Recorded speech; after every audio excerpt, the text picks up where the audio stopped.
اعوذ باللہ من الشیطان الرجیم بسم اللہ الرحمن الرحیم معزز ناظرین و سامعین السلام علیکم۔ اللہ تعالیٰ نے پاکستان کو بہت ایماندار لیڈر دیے جن کی محنت اور کوشش سے پاکستان معرض وجود میں آیا۔ اس کی ایک بہت لمبی کہانی ہے۔ قائد اعظم محمد علی جناح ایک ایسا مخلص لیڈر تھا جو کہ اللہ تعالیٰ نے پاکستان کو ہدیت کیا، جس نے انت تک محنت کی۔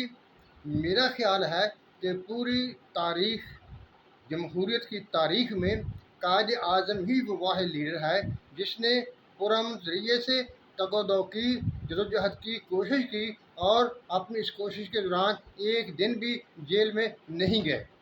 جو بات کی وہ پختہ کی، مکمل کی اور اس پر پہرا دیا، کوئی بات بے سوچے سمجھے نہیں کی۔ آئیے دیکھتے ہیں کہ اللہ تعالیٰ نے ایسا عظیم رہنما پاکستان کو کس طرح سے دیا۔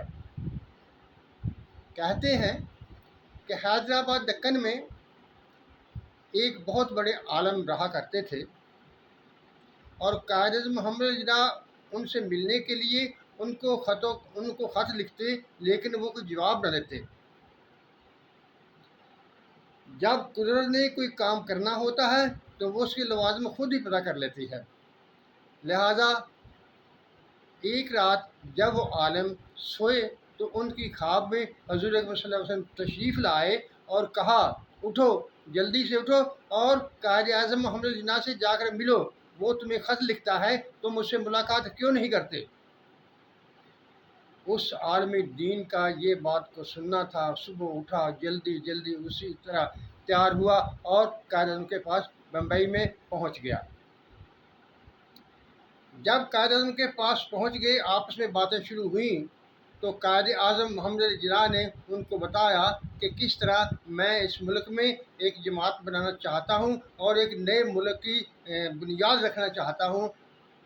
تو وہ بہت خوش ہوئے اور انہوں نے کہا، میں تو یہ سمجھتا تھا کہ آپ برطانیہ کے پڑے ہوئے ہیں اور پینٹ کوٹ پہنتے ہیں اور آپ کو اسلام سے کیا لگن ہوگی۔ جب اس بزرگوں نے یہ بات کہی تو قائد اعظم محمد علی جناح نے انہیں اپنے زندگی کا ایک واقعہ سنایا۔ وہ ایسے خوش نصیب تھے جن کو ایسا واقعہ جن کے ساتھ پیش آتا ہے وہ بہت خوش نصیب ہوتے ہیں، یہ دنیا بھی اور آخرت کی زندگی بھی ان کی سنور جاتی ہے۔ قائد اعظم رحمٰن نے فرمایا کہ میں ایک رات اپنے کمرے میں سویا ہوا تھا تو مجھے ایسا لگا جیسا کوئی مجھے جگا رہا ہے۔ میں ہڑبڑا کر اٹھ بیٹھا، میں نے اندر دیکھا، باہر دیکھا، لیکن مجھے کوئی شخص نظر نہ آیا۔ میں پھر سونے کی تیاری کرنے لگا تو پھر دوبارہ سے میرے کمرے کا دروازہ کھٹکھٹایا گیا۔ میں نے پھر باہر آ کر دیکھا تو وہاں کوئی نہیں تھا۔ جب میں پھر تیاری کر رہا تھا کہ میں پھر اپنے بستر پر لیٹ جاؤں تو کمرے میں خوشبوئیں ہی خوشبوئیں پھیل گئیں، ایسی خوشبوئیں جو زندگی میں نے کبھی نہ دیکھی تھی نہ سنی تھی۔ ان خوشبوؤں میں مجھے ایک آواز آئی، جو آواز انگریزی میں تھی، لیکن میں آپ کے سامنے اس کا لب لباب رکھوں گا۔ یہ میرے اپنے الفاظ ہیں، قائد کے الفاظ نہیں ہیں۔ میں ان الفاظ کا لب لباب آپ کے سامنے رکھوں گا، کہیں مجھ سے ان الفاظ کی ادائیگی میں کمی بیشی نہ ہو جائے۔ اور مجھے خوف آتا ہے، حضور صلی اللہ علیہ وسلم کی حدیث میں مبارکہ ہے کہ اگر کسی شخص نے وہ لفظ جو میں نے نہیں کہا اس نے میری طرف منسوب کر دیا تو اپنا ٹھکانہ دوزخ میں سمجھے۔ اس بات سے ڈرتے ہوئے میں صرف ان الفاظ کا مطلب جو ہے ان کا لب لباب آپ کے سامنے رکھنے لگا ہوں۔ قائد اعظم رحمٰن نے فرمایا کہ مجھے آواز آئی، اے نوجوان، السلام علیکم۔ جب میں نے آواز سنی تو میں نے اس کے جواب میں پوچھا کہ آپ کون ہیں؟ تو مجھ سے کہا گیا کہ میں تیرا پیغمبر اسلام ہوں، تیرا نبی ہوں۔ جب یہ بات سنی تو میں اسی وقت فوراً زمین پر بیٹھ گیا، باادب ہو گیا اور بات سننے کے لیے تیار ہو گیا۔ میری خواہش ہوئی کہ میرا نبی مجھ سے باتیں کر رہا ہے تو مجھ سے زیادہ خوش قسمت کوئی بھی نہیں ہے۔ تو مجھ سے کہا گیا کہ اے نوجوان تم اٹھو اور انڈیا چلے جاؤ، متحدہ ہندوستان چلے جاؤ اور جا کے مسلمانوں کی رہنمائی کرو اور پاکستان کے لیے کوشش کرو، اور ساتھ میں یہ بھی یقین دہانی کرا دی گئی کہ تم پاکستان بنانے میں کامیاب ہو جاؤ گے۔ معزز ناظرین و سامعین، اس کے بعد قائد اعظم محمد علی جناح اٹھے، اپنا کام سمیٹا اور انڈیا میں آ گئے اور پاکستان کے بنانے کے لیے دن رات تگ و دو میں شامل ہو گئے، اور ایسی کوشش کی کہ اپنی بیماری کے باوجود پاکستان بنانے میں کامیاب ہو گئے۔ اللہ تعالیٰ آج بھی ہمیں کوئی ایسا ہی مخلص لیڈر دے دے تو ہماری پاکستانیوں کی ہمارے اس ملک میں رہنے والوں کی زندگیاں سنور جائیں گی۔ معزز ناظرین سامعین، یہ خدا کی حکمت ہوتی ہے، خدا کا اپنی قدرت ہوتی ہے، اس کا اپنا علم ہوتا ہے اور اس کے اپنے کام کرنے کے طریقے ہیں کہ وہ کن سے کام لینا چاہتا ہے۔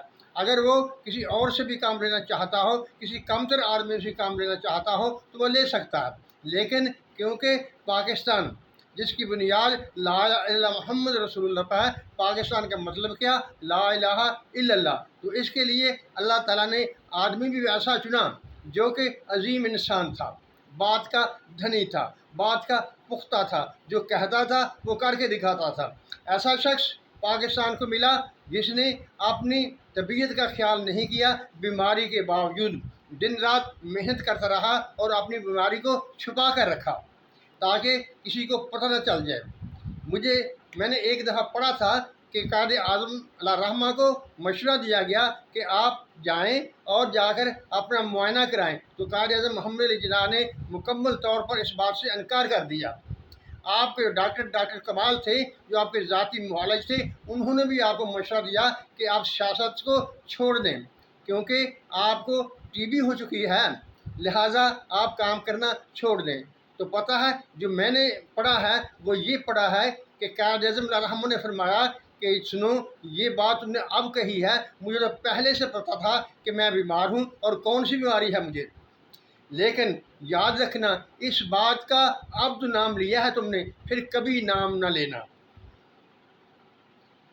معزز ناظرین سامعین، ایک تو پاکستان کو لیڈر بڑے مخلص ملے، دوسرا پاکستان کے بننے میں جو خون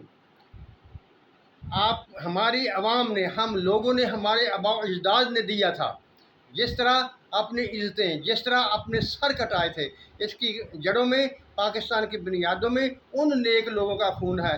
انشاءاللہ تعالی پاکستان ایک عظیم ملک بنے گا اور دن رات ترقی کرے گا اور دنیا میں اپنا ایک نمایاں مقام حاصل کرے گا انشاءاللہ تعالی۔